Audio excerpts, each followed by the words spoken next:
Hello, and welcome to Arts and Letters, a virtual space to discuss art, words, and ideas with artists, authors, and creatives of all kinds. When asked by a reporter from the Paris Review what compelled him to rewrite the ending of A Farewell to Arms 39 times, Ernest Hemingway replied, "Getting the words right." So the secret to all writing is good revision. But there are other secrets only writers know, and each writer's secrets are his or her own way of creating the space, place, time, energy, and commitment to writing. This discussion, Getting the Words Right, focuses on the questions writers must ask themselves: the who, what, where, when, why, and how of their writer's life. I will be joined shortly, first by Dr. Frank DeLuca, author of Kindness, a Guide for Humans based on the Enneagram. And in the second segment, Jean Luetkemeyer, author of Inside the Mind of Martin Mueller and Penitentiary Tales, a Love Story. But I will give you more information on them in a few minutes. First, I would like to set the stage for the event this evening by sharing with you briefly, as a writer, my thoughts about who, what, where, when, why, and how. Who, to me, means two basic things. Who is my biggest fan, my closest ally, and who is my audience? My husband, David, certainly qualifies as the most important person in my writing process, besides me. But I am a better writer because of his love and support and understanding of those moments when I tune out the world and tune into a story. My early readers are also very important because they keep me honest. And who is my audience? I write stories that I want to read. One writing coach that I follow said, "Write the book you want to read because you will read it 75 times." So I guess my audience is people like me who like to hear about other people and how they make their way each day in life with all its dramatics. So what I write is pretty eclectic, from recipes to memoirs and made-up worlds in which people react and love and play. Where? Two key places in our home envelop me in a writing cocoon. My desk in the studio kind of toggles back and forth. LVP, Lucky Valley Press, me, Lucky Valley Press, me. But when I give myself a whole day, the bed is propped up, I'm all comfy, I'm nestled into it. It's a total little wonderful cocoon. When is trickier. As a part of the Lucky Valley Press duo, I sometimes juggle 3 or 4 clients at a time. So my writing time is get it when you can. I set times for my own writing, like before 10 a.m. and after 4, or today all day, or Sunday 10 to 4. If I make dates with myself to write, I really keep them. Like to keep dates. Why do I write? I write because I love to write. I love sharing recipes. I love making up worlds. I totally love making up stuff. And I kind of fall in love with my characters. So they're all floating around in my head. And I can't wait to get what they say down on paper. How is the easiest? I sit down, I read through the scenes or whatever I wrote from the previous session, and then I write garbage until it becomes beautiful. And I do it over and over, honing it and nudging it, and sometimes just sitting with the invisible muse. Rewrite 39 times? Read it 75 times? Probably more like 100. So that is sort of my world in a nutshell when it comes to writing. And I have asked Dr. DeLuca and Jean Luetkemeyer to give me their take on their writing process in relationship to these 6 words. So Dr. Frank DeLuca has been facilitating classes and workshops in self-awareness since 1976. For most of those years, the Enneagram has informed his work as a marriage and family therapist, a leadership coach, and a corporate consultant. Now semi-retired, Frank provides guidance and training to several nonprofits and around Jacksonville, where he lives with his partner, Ken Gregg. He says creative projects and writing have become a central part of his life, including posting poetry for passersby to see in the front windows of the 1850s former saloon where he and Ken live. I'd like to introduce now Dr. Frank DeLuca, who's going to join me. That was a great intro. Thank you. Thank you. Did it give you any prompts? Oh, yeah, but to hear you, because anyway, it's fascinating how much I can get just by listening to some of the things you said. And I hope people get that from me, because yes. I think I don't, let's see, what do I say? When you gave me the questions about who, what, when, where, how, and why, oh, okay. But it forced me to think about what I do, because I do it and I don't really think about it. Mm-hmm. So this gave me a chance to think through it. And I'm kind of surprised by how much structure I actually have without knowing that I use it. And so I'll tell you what I mean. I kind of mixed up the questions. So I'm going to start with when, which you just talked about. Okay. Okay, I write when I feel like it. And I also write when I don't feel like it. And I have to know the difference between the two. If I only wrote when I felt like it, I wouldn't write. And if I only wrote when I didn't feel like it, did I just say that right? Yeah. Doing both. So there's kind of a balance. Sometimes I just know, get to the computer, get going. And sometimes I know I'm exhausted or it's just not happening. So I've learned that a particular time of day or things like that don't work for me. But I do find that, especially writing that book, which took 3.5 years, I didn't work on it all the time. I had to take breaks from it. And in the daytimes when I was writing, I have a very slow morning or getting emails or other things done. And then maybe about noon or 1, I would go upstairs to the studio and I would work on it for 3 hours, 4 hours, and then stop. And I found that more than 3 to 4 hours was just, I couldn't do. Some days I did, but most of the time that's what it was. Yeah, you really have to give yourself breaks. Mm-hmm. Mm-hmm. So let's stick with this minute. Do you, so even when you don't like to write, you will go and sit with the muse at your computer and just kind of wait for it? Or do you start writing garbage, or how do you do that? Yeah, well, you got to do garbage. But when I don't feel, you know what it was, when I was with the book, you know, it becomes this live entity that you're living with. And oh, absolutely. Feed the beast, you know? Yes. So there would be times when I thought, okay, I'm going to give you a half hour. I'm just going to touch it. It was just like, if I touch it today, at least I have kept it alive, you know? And otherwise it will wither up and die, or I'll forget about it. And a lot of times I did forget about it. And I'd come back and say, oh, this is terrible. Or that was really brilliant. And I never knew what I was going to find. So I kind of had to, since I tend to be disciplined about a lot of things, I had to learn not to be as disciplined about writing. It would crush me. Wow, that's really interesting. Mm-hmm. Because otherwise it would be effort. And there were times I did effort, but really I had to let it, had to follow what just seemed like, how do I have a respectful relationship to this project? And touch it, and sometimes let it go and know that I will get back, and sometimes total despair, you know, right? I can't look at this thing. So that was a part of it. Anyway, so that's what I have to say about when. Well, just one more thing. You have, let's say you have your week.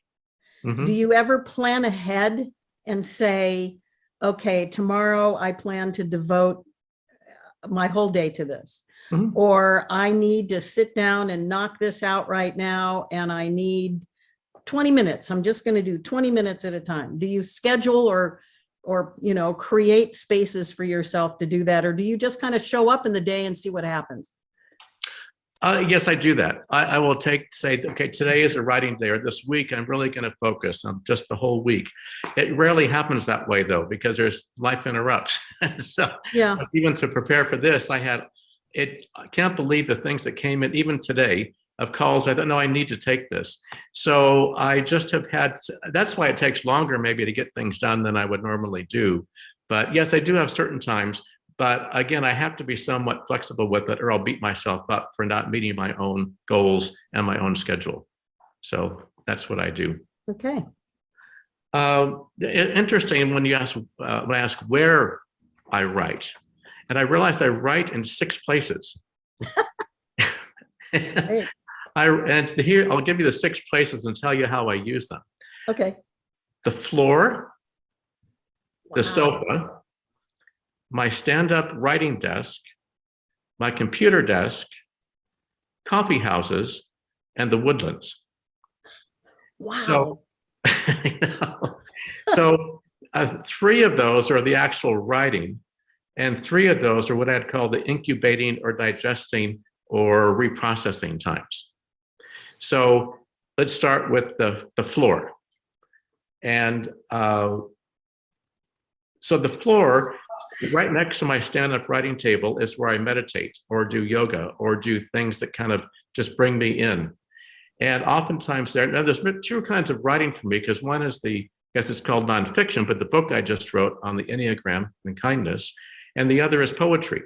And I have 2 different disciplines around them. So with if I'm sitting there, sometimes with poetry, for example, I will get a prompt, I will get a word. There's a poem that ends in my book called For the First Time Again. And I just sat there and that phrase came to me. So sometimes I will just let it sit, or I will jump up from the meditation cushion to my writing desk and try to capture and write down that phrase. And then I kind of go, well, what's this about? What do you want me to do with this? So I try to see where it leads, and I work with that. So that's when I get up to the stand-up. And then the computer desk, sometimes I will start at the stand-up table and do free writing. Poetry especially, I do that way. If I'm stuck, I'll just write with my hand and let it go completely freely. And then with poetry, I will reach a moment where I've kind of exhausted all these random thoughts, and I will then go to the computer desk and type them in and then arrange them like a puzzle and see what makes any sense. And then I will refine it a bit, but sometimes not too much. And the other writing area is the coffee house, which I use in emergencies, meaning that if I feel really stuck, I haven't been back to writing for a while, I know there's a section I want to get done, I just can't pull it out, I will go out of the house and I will go to a coffee, not as recently, truthfully, with a good bean or anything, but I learned that when I was in graduate school writing papers all the time, that I would go to the USF Lone Mountain campus reading room, which is a beautiful Gothic building with leaded glass windows and high ceilings and big library tables with library lights. And I would sit there and I would say, you have to stay here until you get this paper done or get through it. And that kind of helps me sometimes. So I have to change venues. So those are actually what I do writing. The other 3 are the incubation, which I have found to be just as important. So the floor is one of those, as I said, where I kind of let things come through. And the sofa is the other. And I usually use the sofa. I don't use it in the morning. I only use it in the afternoon. And it's only after I've been writing. And so I feel like I've done what I can do, stop. And I lie down, I put headsets on, I get a heating pad, I get my blanket, depends on the season. I have the skylights above me and I put on music, and then I just let myself drift. And often that is the time when what I have just written percolates through, and I think, oh no, that's not it. Or, oh, that's really good, come back to that. Or sometimes another thought comes in and I have my phone next to me and I dictate the thoughts and say, go back to that later. So I find that really helps. And often before the sofa, I do a walk in the woodlands. And walking helps after I've been sitting especially. And being in nature and breathing and moving, I get lots of things in that. And there's where I feel like I touch on what's true. Because for me, I kind of come to see that, and I've heard this from other people, it wasn't my original idea, but that good writing is true writing. And I'm the one who knows how true it is. It has to feel right somehow in me. And as you talked about garbage, I write plenty of things like, oh, this is brilliant. Oh my God, I can't, when this goes out, people are going to stop. This was the most amazing Enneagram book anyone has ever come to. And with the International Enneagram Conference, it's like standing ovations that I have totally transformed this whole understanding of this work. That passes. And then, of course, there's the side of, I can't believe this. Why would I even think there's anything of value that I have to say here? Mm. So the woodlands and the sofa give me time to do that kind of filtering, to see what seems really true, not what's my good idea, but what's true writing for me. How I call it, like close to the bone is what I call it. I feel like it's really close. Natalie Goldberg, I did some writing workshops with, and she has a book called Writing Down the Bones. So that helps me. And I just, to close on that, I find that the actual writing time in proportion to the actual relaxation, let it flow through time, that through this last couple of years, I need more of the relaxation time than I need the writing time. And that my writing time is much more efficient if I let it float for a while and then know when it's time to write it. And so I don't waste as much time that way. I've wasted lots of time. Most of it seems like a waste of time. Not most, but a lot. But it's not. To let that editing process happen in that way, where I go back to what feels true. I can go back to the writing and say, no, that's good. That's on the mark there. And this, I don't think so. But I need the reflective time to be able to see that. What's your next word? Next word is how. And I kind of went over that a bit, because the poetry is what I pretty much described. I will usually get a thought, get a download, get something, have an idea. At poetry, I started with the windows in front, to put poetry up. That came in 2013 when we had first moved in, and we had those display windows that the former artist Gene Bennett used for his art. And Ken said, well, I can put something up on the panels. And I said, well, what am I going to do? He said, well, put poetry in there. Poetry in the window? I mean, what? So that's how that started. So the poetry is the how. I kind of say I get the downloads. I find with writing poetry, I haven't really studied writing poetry or writing at all.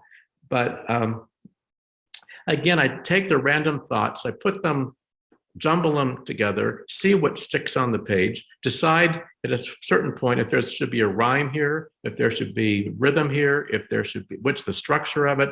And I really find out what does it want to be more than what I try to make it be. And when I find I'm working too hard on a poem, especially, I let it go. And I feel like I let the poems go before they're probably ready, but that feels good to me somehow, especially when we had deadlines and I was going to have to put one up every month. It was like, oh, okay, this is just, here, Ken, print it, put it up. And sometimes they were fine, sometimes not so great, but that helped me to learn to post things, almost like publish in the front window, without worrying that they were really great poems. And that's been very helpful. It was a quick example. The first poem I wrote for that was in January, I guess that was 2013, something like that. And I was walking in the woodlands and I came home and I wrote this down, just free form. And then I put it in verse, and it starts, yesterday, walking through the Beekman woods, a tree stopped me. It was only then I realized how brisk my pace, my thoughts whirling, as fast as my feet, my breath short and shallow. The tree's stillness startled me. I paused. I looked. I saw the light brushing of frost on its upturned needles. This is how we winter here, it said. Allow the coldness to relieve you of your ambition. Rest Be still. Notice the quiet within. Spring will be here soon enough. And that came straight through. And I just gave it some structure. But that also was how I learned to live in Jacksonville, because I'd never lived in winter weather like this. Yes. So it taught me in writing it down. Yeah. With the other writing, the Enneagram, I'll just say briefly, that was a whole complex thing. You helped me a lot. Well, first of all, you helped me by saying this should be a book. I did do that. Yeah. And the next thing is you told me about Scrivener, that wonderful program, software for writers.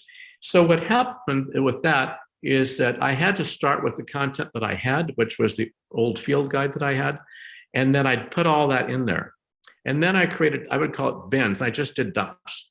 When things came through, I would put it in a bin and worry about it later. And I can't go into the whole process, but basically what I want to say is that I kept working on what I thought I wanted to write. And then it was like, it kept taking me somewhere. And what kept coming to me is what I wanted to say and what the book wanted me to say. And I don't know how better to describe that. But we were kind of, if I was too willpower driven, it wasn't going to be good. Mm-hmm. And if I was too loose, it wasn't going to be good. So again, trying to find that sweet spot. And so it's a process of writing, editing, not editing, showing it. Ken was my first reader usually, and he's my canary in the coal mine. If I'm too out there, intellectual, blah, blah, he's just like, no. But if I show him something and he goes, good. And he doesn't, that's all he says. You know? Yeah. And he'll get in there with me. But what I want to close with on this is to say, for me, collaboration made all the difference, because I worked with Nancy as my illustrator and I worked with Ken as the designer, and the three of us together formed some kind of alliance. We were both working on the same thing without talking about exactly what it was, but we knew we were moving towards something. Mm-hmm. So as I said last night, Ken's design forced me to condense things. And then the cross-pollination, doing poetry, came into the writing because it forced me to distill down to the simplest things what I wanted to say, and get rid of all the extraneous. The simplicity, and became an art book. That was important to me. So the simplicity and the aesthetics became important. The who, first point on that is who, me? I'm gonna write. I'm an author. Come on, you know. Great. Good thought. About the who, my audience, I did write a proposal, so I knew what I was aiming for in that book. And then the writing itself began to teach me who I was really writing for or what to do with that. So that was really that process. And I want to, let's see, where do I have this thing? I just want to tell you, we have 5 minutes just to keep you abreast of the time. Then let me finish here. On my writing desk upstairs, I have this and this. This is a block, very heavy pewter block that says writers. And you fill in the blank block. And this is something came from a novel I read, and it's there to inspire me. It is this. It's from Muriel Barbary, from The Elegance of the Hedgehog. The lines gradually become their own demiurge, which I learned is kind of like your muse. And like some witless yet miraculous participant, I witnessed the birth on paper of sentences that have eluded my will and appear in spite of me on the sheet, teaching me something that I neither knew nor thought I want to know. It is a painless birth, like an unsolicited proof. It gives me untold pleasure, and with neither toil nor certainty, but the joy of frank astonishment, I follow the pen that is guiding and supporting me. And I pray that I can have days like that. I have time to close with my Frank's 8 rules for writing, but I'll stop if that's the time we have. Well, you have 3 minutes. Oh, okay. This was free writing, and then it became 8 rules, okay? Okay. Start anywhere and follow it, number 1. Number 2, don't get attached to any of it.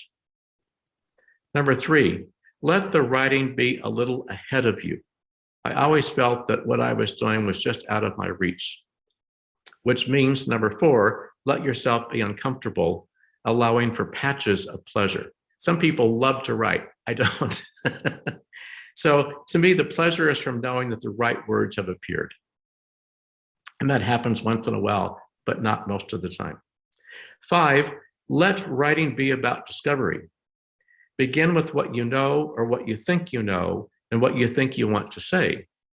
Be brave enough to move towards what you do not know. And that really helped me with this book. Let the writing tell you what it wants to be. Number 7, the writing will tell you when you're there. Number 8, take all feedback from anyone, anywhere, anyhow. And 9, surrender. Surrender to the process. Surrender, Dorothy. Will you give me those points sometime? Mm-hmm. I'll post them somewhere. That's Yeah. wonderful. Yeah, but thank you. It really, like I said, I had not thought about all this until you gave me the questions. Well, sometimes I don't think we think of ourselves as writers, and we have to really stop and think about it. And like you said, who, me? I still have that in my head. Well, Yeah. I do too, but I have 11 books. I think I have to call myself a writer. And Yeah. even when it's garbage, I know that something's going to come out of it. Yeah.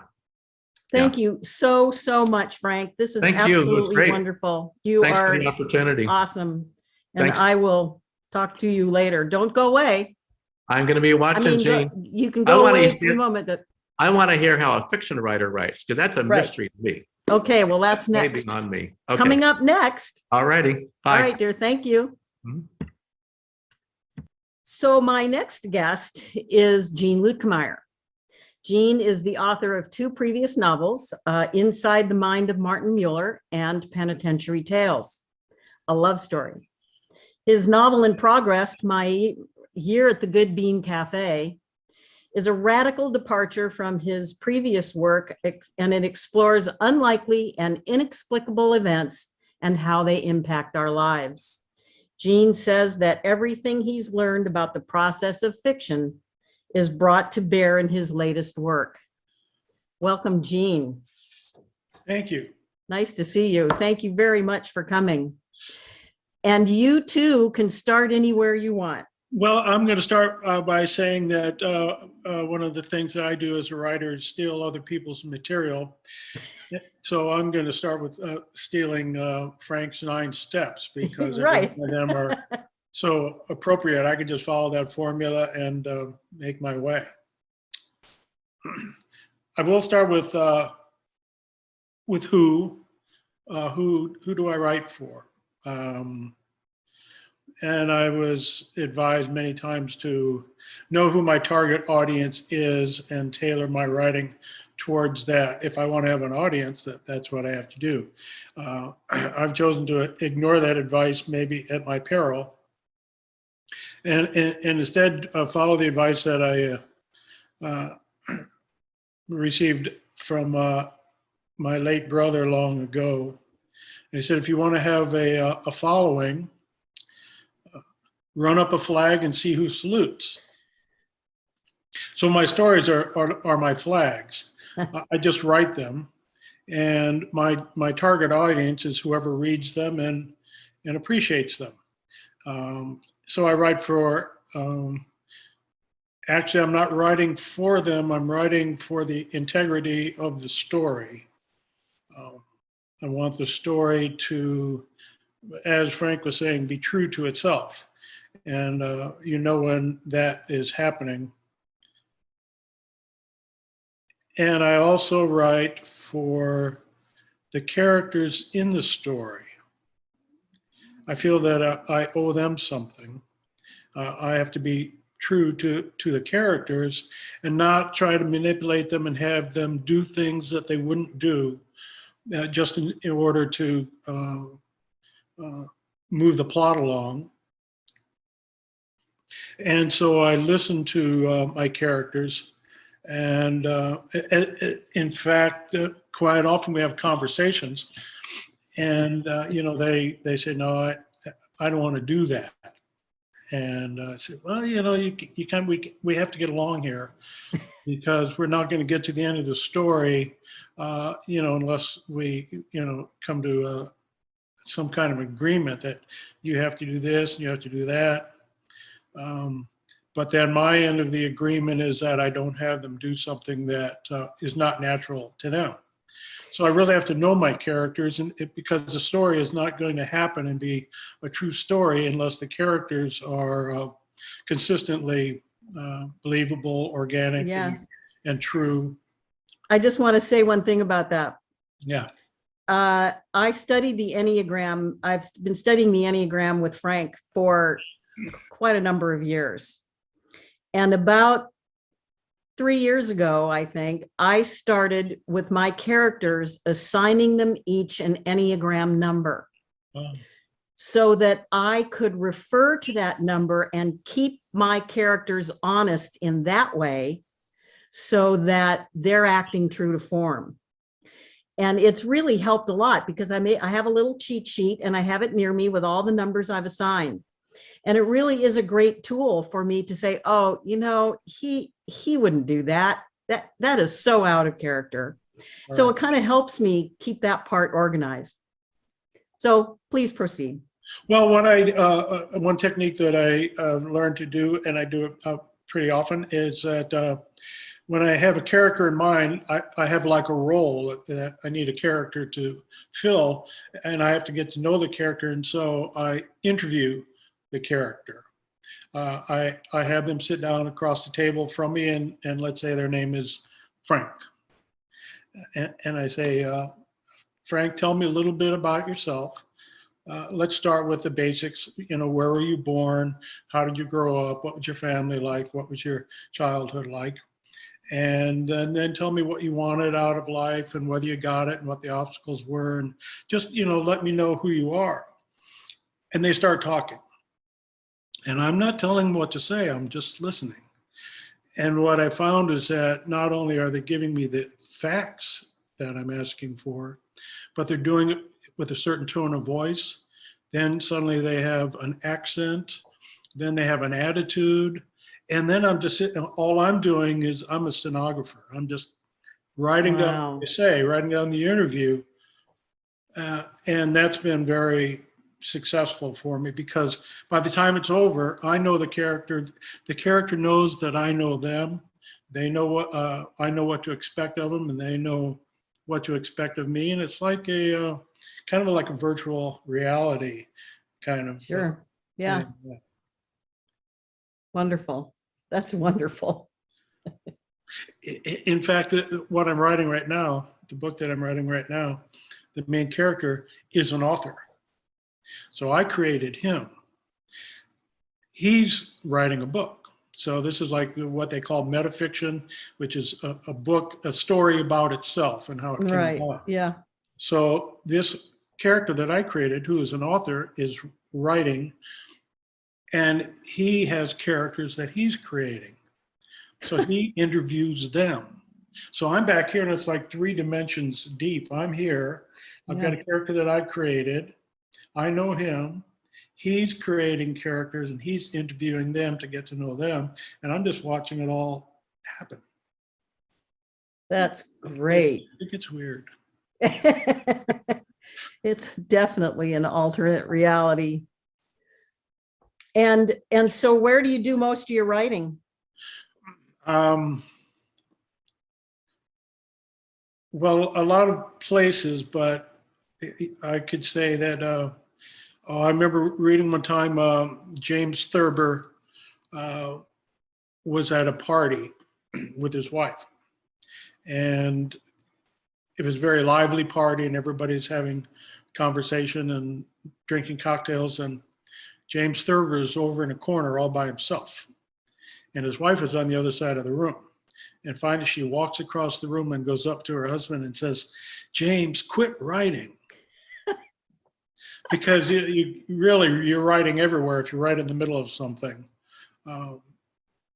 But when I'm putting myself in a place to write, I often go to Goodbean, Actually, until the Omicron surge, I would go every morning from 6 until 12.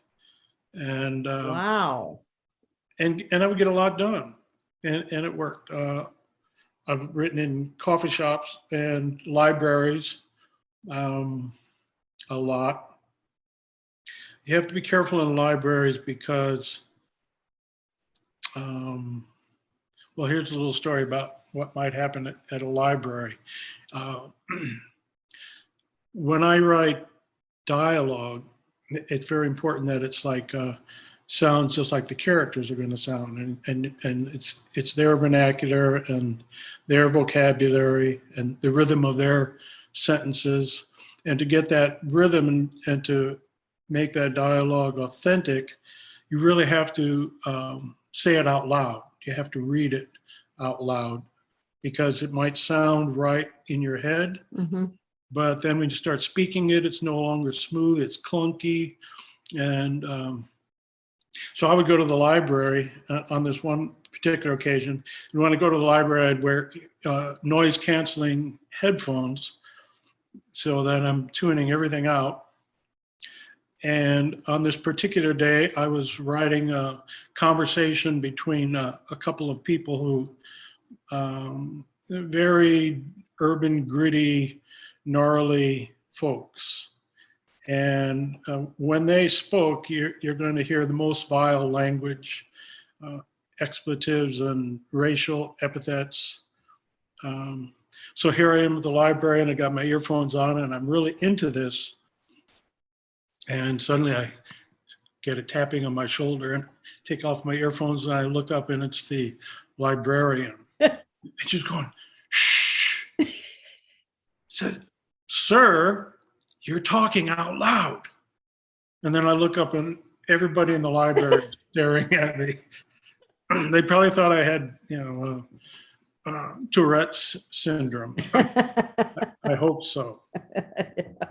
But libraries, bookstores, 2 o'clock in the morning in bed, you're trying to sleep, but something comes to you, jump up, go downstairs, spend a half hour, and then try to go back to sleep. It's not easy. Wow, you do get up and write in the middle of the night? A few times. I don't like to. I lay there and I go, no, you'll remember it. You'll remember it. Just tell it to yourself. And when you wake up in the morning, it'll still be there, but half the time it's not. So sometimes I will get up and go to the laptop at 2 in the morning. And why do you do it? Well, it's because there's some magic. There's a miracle going on. You get these images and ideas in your head, and then you put them down on paper using little symbols, language, and then a year later, or 100 years later, or 1,000 years later, on the other side of the world, someone is looking at it, they decode those symbols, and all those ideas and images appear magically in their head across time and space. It's like violating the rules of physics, and just being part of that process, knowing that I'm part of that process, makes me feel like it's all worthwhile. Magic.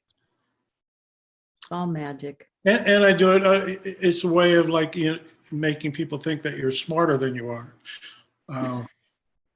Because you can, you can spend hours and hours doing research to create a character who's a doctor or a physicist or psychotherapist. And the reader thinks you really know something about this, but what you've really done is just condense all of that into a couple of paragraphs and create the illusion of knowing and being an expert in a certain field when you're not. Did you write as a child, as a young person?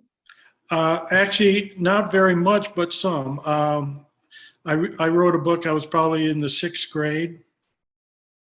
It was maybe 20 pages long, and it was a story about some guys who went off in a rocket ship and went into the Milky Way, and then they had to put on their diving suits because there was a leak in the rocket and the milk from the Milky Way was flooding the cabin. And I put all that together and stapled it down the middle and folded it over and drew a picture on the front, and I had my first novel.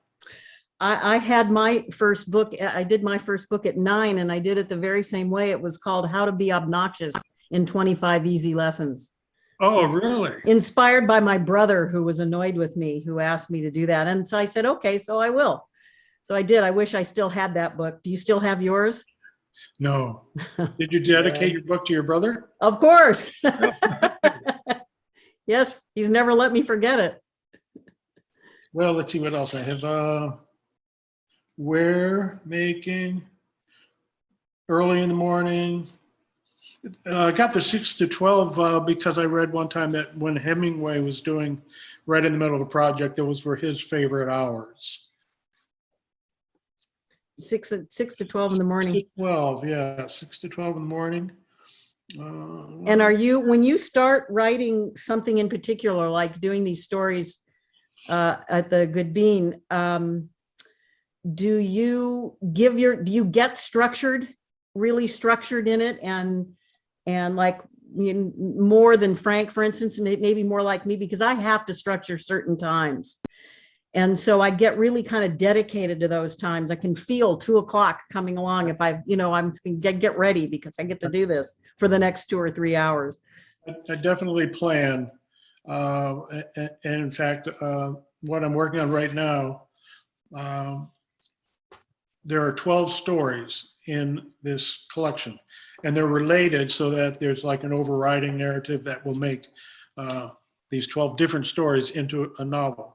And I have each story, the chapter title, each story is a chapter, and the chapter title begins with January, and then a subtitle. And so there are 12 stories, and my goal and what I'm doing right now is making sure that I write each one of these stories within 1 month. So I know right now exactly what story I'm writing. The story that I was writing for January, I just finished today, as a matter of fact. And on the 1st of February, I will begin the next story, and I know what story it is, and I intend to finish it by February and start the 3rd story, and I know what story that's going to be. So I have the entire year laid out, and I try to adhere to that. So when you're structuring a story, do you create an outline, or do you have the story mapped out in your mind in any way, or do you just kind of keep the thoughts in your head and say, "Ooh, I'm going to write about that"? I mean, I can get really structured about setting it up for myself. So how do you do that? Well, each story actually is a little different. I might start with a theme, so that, for example, I want to do a story where the theme is vengeance. That's all that I know, and I don't have a character yet, and I don't know, what he is gaining vengeance about. But I start with that, and then I create a character who is wronged in some way, so that he can seek vengeance. So then I build around that. Another approach would be to start with a climactic scene, a really dramatic scene, and make that the end of the story. And then I go, well, what led up to that? And then I'll back up and back up and back up to maybe a scene that's like a peaceful. You got a character, you got some nice things going on. So I know it's starting here and it's ending there. And then I've got to figure out how to get there. And then what I'm doing a lot in this current book is using a technique of saying, what if? What if you're driving down the road all by yourself and it's a clear day, not a cloud in the sky, and suddenly a body falls from the sky and bounces off your windshield?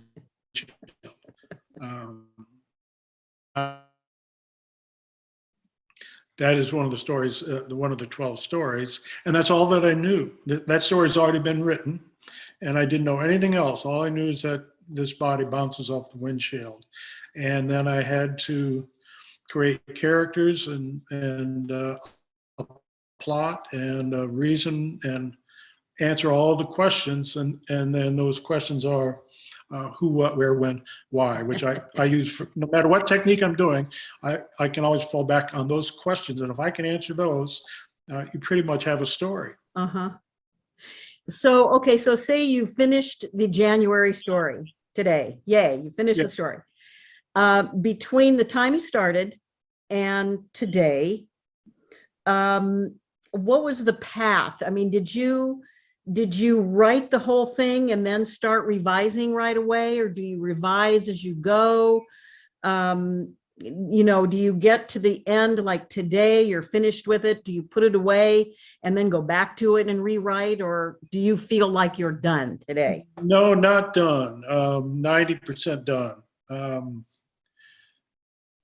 At one time in the beginning or earlier in my writing, I would try to just go through a first draft, like speed writing, and save all the revision until I got to the end. Now I revise a little bit more as I go. I might do a page or even a paragraph, and then I keep going back to it and fine tuning it.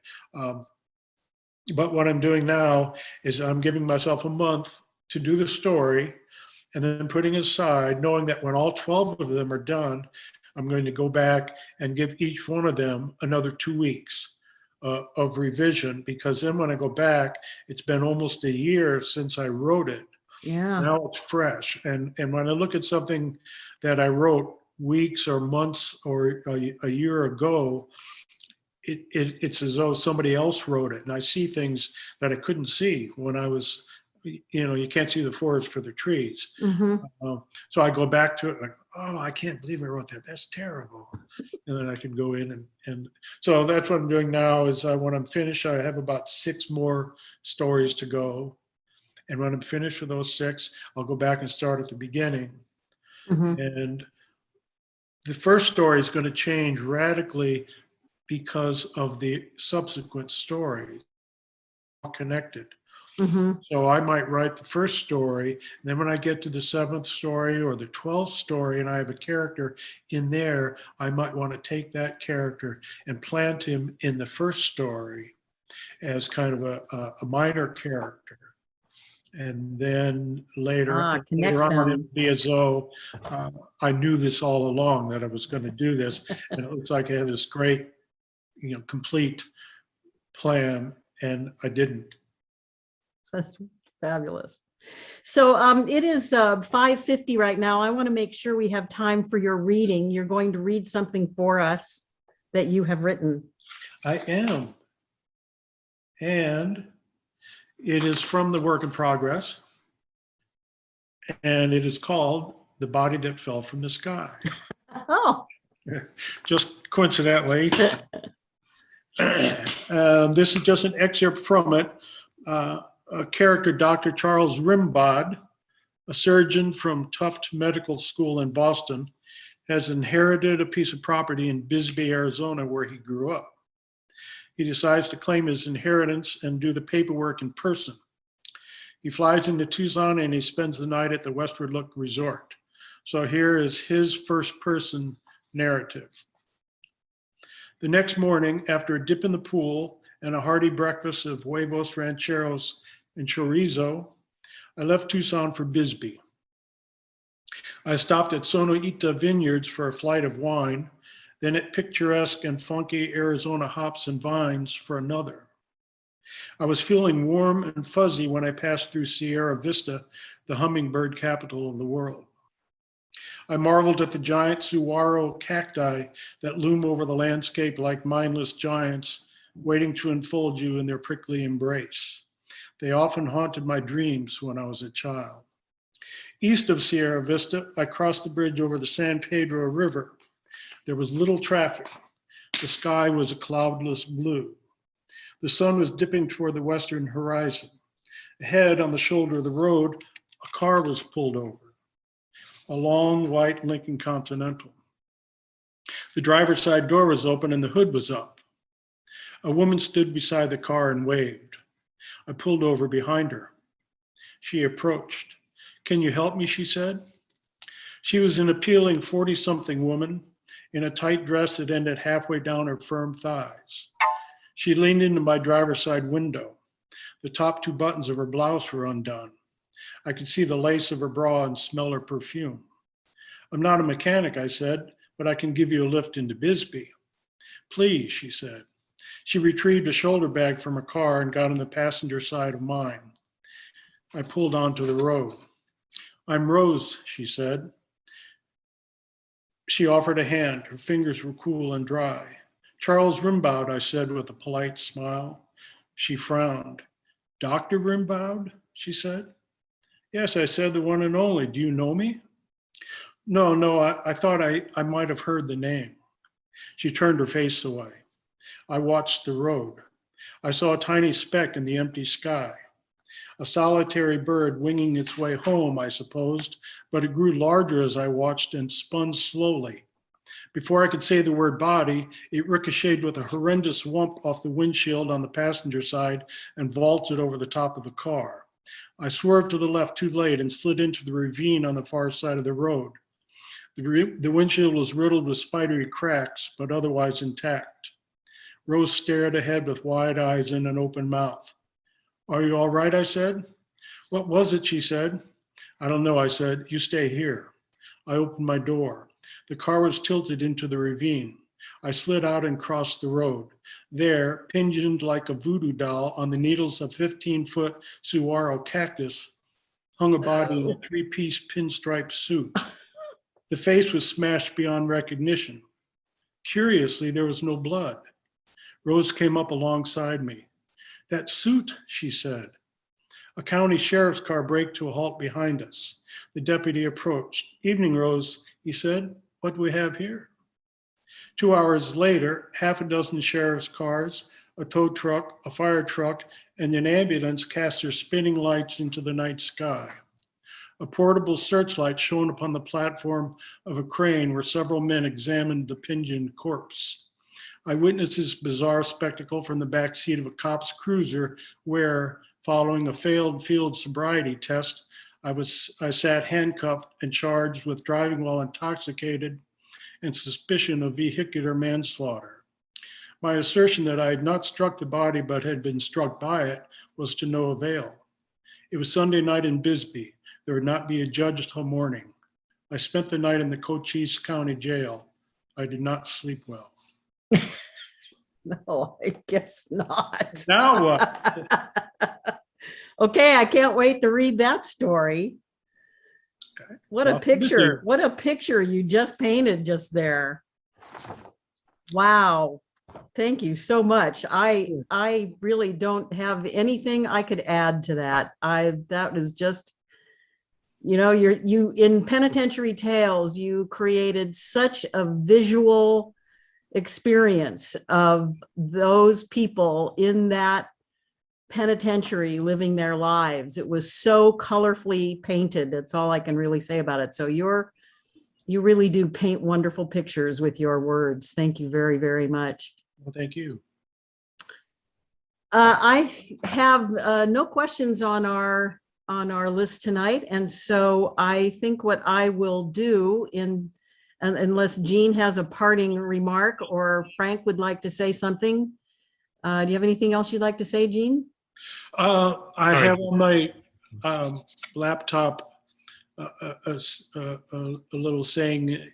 I think it's in Persian, "Banat, banat, banjai," which means making, someday made. So no matter how impossible it seems to finish something, I know that if you just put one word in front of another and keep adding those words, eventually you're going to be finished. So don't be discouraged when it's a long, long project. That's wonderful. Thank you so much. Dr. DeLuca? Of course, I have one more things I forgot. One, I didn't answer why. And for the Enneagram book, especially kindness, it was really, if one person can feel something from that and it changes the way they see someone in their life, I will have succeeded. And that was my goal. And the second thing I want to say is a reminder, I printed 5 drafts of that book before we got to the last one. so we could look at it and see it and read it, see if it held. And that was a very helpful thing to see that. And I had 20 readers at the end who read for me to give me feedback. But I forget about all the things I actually did do. But mainly it was that why, I think, and that's the kind of work that I love. Even the poetry, I don't think about it, it's going to change people, but is there something true from my experience? If I put it out there, it may touch somebody. Mm-hmm.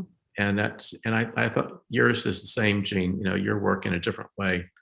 But I like what you say about it's a magical thing. You put it out there and you have no idea. Mm-hmm. And this is my first experience of putting a book out that's going a little more far reaching. And it's a very remarkable experience so far. I really picked the two right people to do this live stream tonight. Thank you so much. I have nothing to add. I am really, really pleased and am so grateful that you were here. I learned things that I didn't know about writing. I want your points, Frank. I want to spend more time with both of you. Let's just talk about writing. Maybe we should just do this again sometime. Over wine next time. I'm sorry? Over wine next time. Okay. Okay. Thank you, Jenna. Thank you, Thank David. you. Mhm. Thank you, Jean. Thank you to Ann Brooke. All of our books are available at Art Presence and other places wherever books are sold. So thank you all very much. Thank you for coming. I appreciate you all and have a really, really lovely evening and weekend. Thank you, Jenna. Thank you, Jean. Pleasure. Thanks, Jean. Thank you, Frank. See you guys. Good night, all.